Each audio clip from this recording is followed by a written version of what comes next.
environment that only eucalyptus. Yeah, they're like human beings. Yeah. Yeah.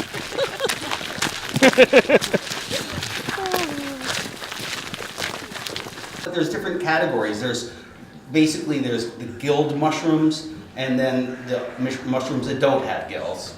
And amongst those, there's ones that grow in shelves on trees, or ones that grow with standard caps. Be more careful with the gilled mushrooms. I mean, you always want to know exactly what it is you've got if you're going to try to eat it. You want to learn from a person, not from a book. You want to have a real seasoned expert take a look at these things. But the gilled mushrooms contain the real poisonous ones, the amanitas, the gallerinas, different ones that will really, if you don't die, you'll wish you were dead. Because it's just bad. You'll get really, really sick. And it's like paper thin. What is it, Dave? This is turkey tail. Oh, yeah. Yeah. Okay. And its second Latin name is versicolor, so it comes in almost any color. This one's very white with only a little bit of brown. You'll see them gray. I have a picture of one on my phone here that's got green and blue and purple and turkey tail. It can be almost any color. One of the most common mushrooms in the world. I was saying this is true turkey tail. It's super thin, kind of tough. If you look with a magnifying glass, you'd see tiny little round pores, and it can be made into a nice tea. These are horses' hooves. These are the horse's hoof or tinder conch. Yep. And that one is the old apple orchards apparently that are overgrown and the apple trees are all dying are great places for morels. Colored kind of. Yeah, here's a king bolete. Oh wow! Yeah, I had one of those last year, but he was really old by the time I found him. This is the porcini. These The are perfect size is about like this. Yeah. Or yeah, when you right eat in there. these, you're just like The you bugs go, like oh. them. Bugs get them. wow. Isn't that pretty? In the same spot.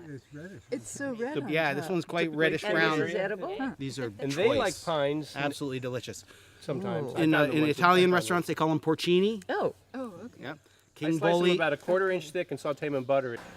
I had to learn to feel safe harvesting mushrooms. It was scary at first because my mom and dad always told us, don't ever pick a mushroom and eat it because they're poisonous, right? And your parents probably told you that. Some scientists are saying that mushrooms and animals are much more closely related than, say, plants.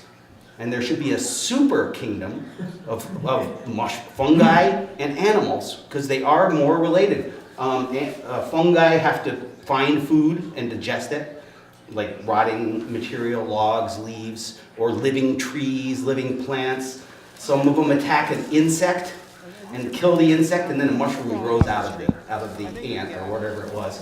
But they have to find food. They have an immune system that reacts to things. There are chemicals in the mushrooms that are exactly like what our bodies produce, and sometimes we can actually use them when we and not have to break them down and make our own enzymes and hormones and things like that. They're very similar things that plants don't have anything like that.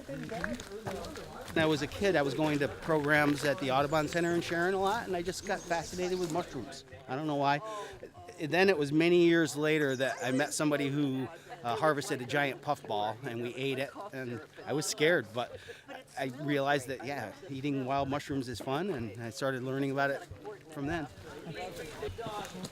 Beautiful. Beautiful, look at them. Yeah. Let's feed the world. They're giant.